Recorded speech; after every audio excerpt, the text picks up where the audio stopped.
Kan jeg bede om din alder og navn? Mit navn det er Bolette Olsen, og jeg bliver 47 her den 28. Connie, 66. Jeg hedder Signe, og jeg er 32 år. Mit navn er Lasse Bagnehøj, og jeg er 55 år gammel.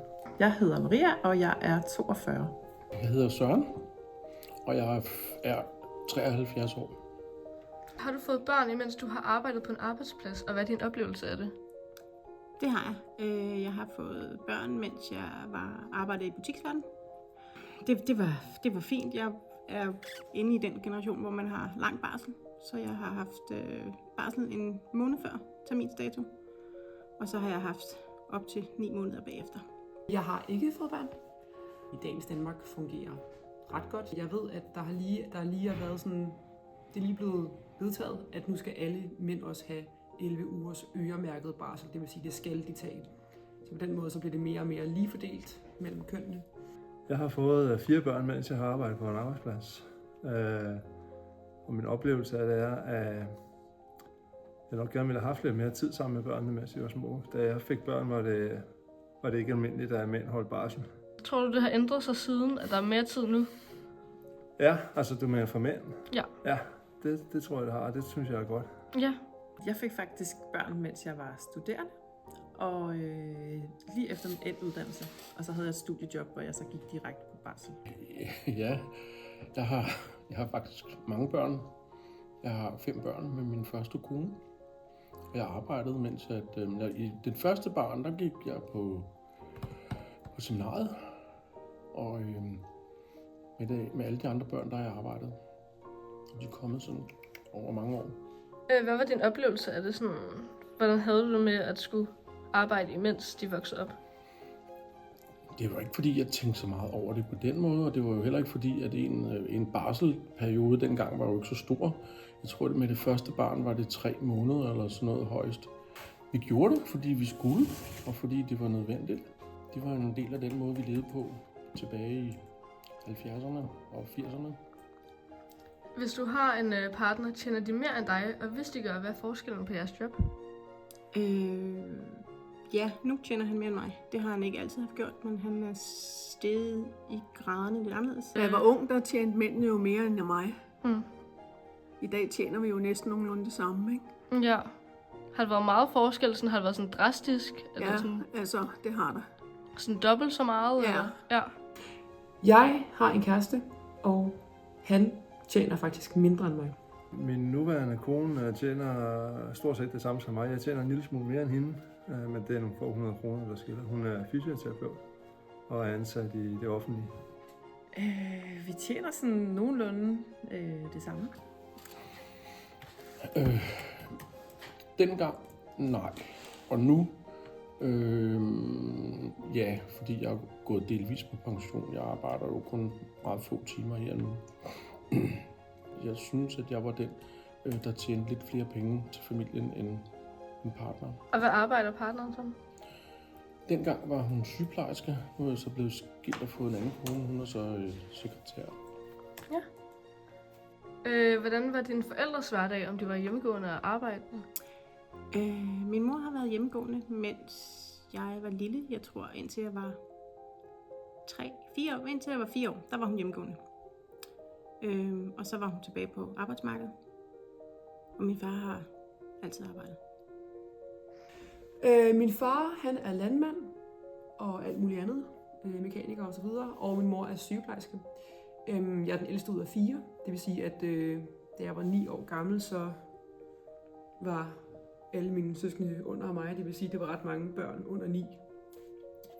Og min far arbejdede rigtig meget, så min mor var rigtig meget hjemme med os børn. Da jeg blev født, var min mor deltidsansat på halvtid i en sparekasse, det der også i dag vil blive kaldt for en bank. Og min far var skolelærer på fuldtid. Tjente de meget anderledes? Sådan, eller, ja. Ja, det gjorde de. Der var mændene noget bedre lønnet dengang. Min far, han var elektriker, og min mor er sygeplejerske. Og de har faktisk tilrettelagt deres liv sådan, at min mor hun arbejdede fast om aftenen. Så hun var rigtig meget sådan mor i dagtimerne, stod op og fik sendt os til skole. vaskede tøj, gjorde rent, alle de der ting om formiddagen, og så tog hun på arbejde om eftermiddagen, når min far kom hjem og havde så ligesom aftenerne. Men det var sådan en meget traditionel kønsrolle-familie, jeg ligesom er vokset op i. Min far arbejdede, og min mor var hjemmegående. Så begyndte hun at arbejde, så sendte hun mig i børnehave. Hvordan har du oplevet forskel i køn på arbejdspladsen, og har det ændret sig? Ja, det synes jeg, det har ændret sig. Mens jeg har været i butik, der er ikke nogen forskel. Der er både mænd og kvinder ledere, og jeg har også selv været leder, så det har ikke været noget. Med køkkenverdenen, det er også sådan lidt forskelligt. Der er heller ikke noget. Men man kan tydeligt mærke det andre steder. Altså for eksempel min mands arbejde, det har været meget præget af mænd. Nu er der lidt flere kvinder indover. Det har der ikke altid været. Nogle steder har den, og nogle steder der kunne man godt lige justere noget. Kan jeg godt love dig. Her på Faxehus synes jeg, at vi har en ret god fordeling, når man kigger på antallet af lærere og fordelingen af køn. De første 30 år af mit arbejdsliv, der arbejdede jeg stort set kun på arbejdspladser, hvor der kun var mænd. Og dengang var det, hvis der var kvinder, så var de kontoransatte eller rengøringspersonale.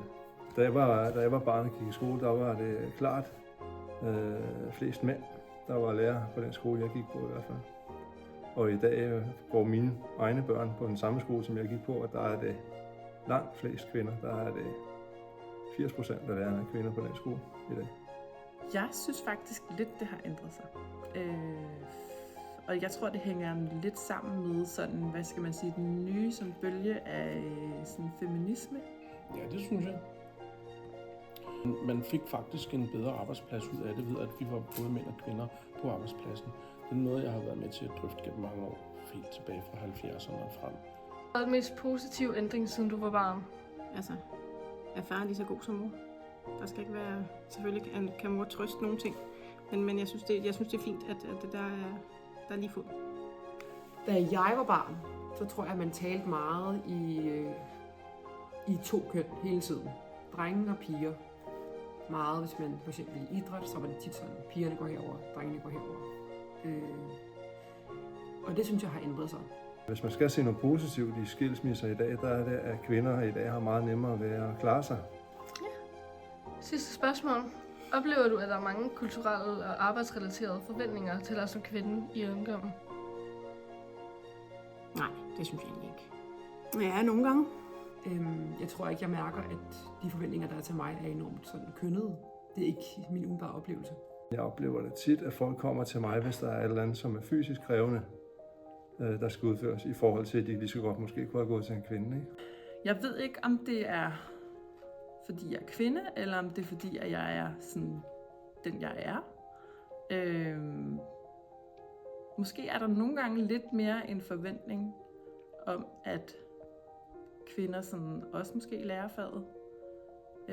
At dem, der sådan har styr på tingene, sådan har styr på, hvornår skal vi være der og der, og hvad er planen, og sådan ligesom være den, der har overblikket på en eller anden måde. Altså sådan, man bliver sådan lidt moragtig på en eller anden måde. Nogle gange også. Nej, altså, både ja og nej. Jeg oplever det ikke som et pres. Jeg oplever heller ikke, at jeg skal opføre mig som sådan en mand, der er stærkere og bare kan klare alting, og her kommer jeg, og jeg har løsningerne på alting.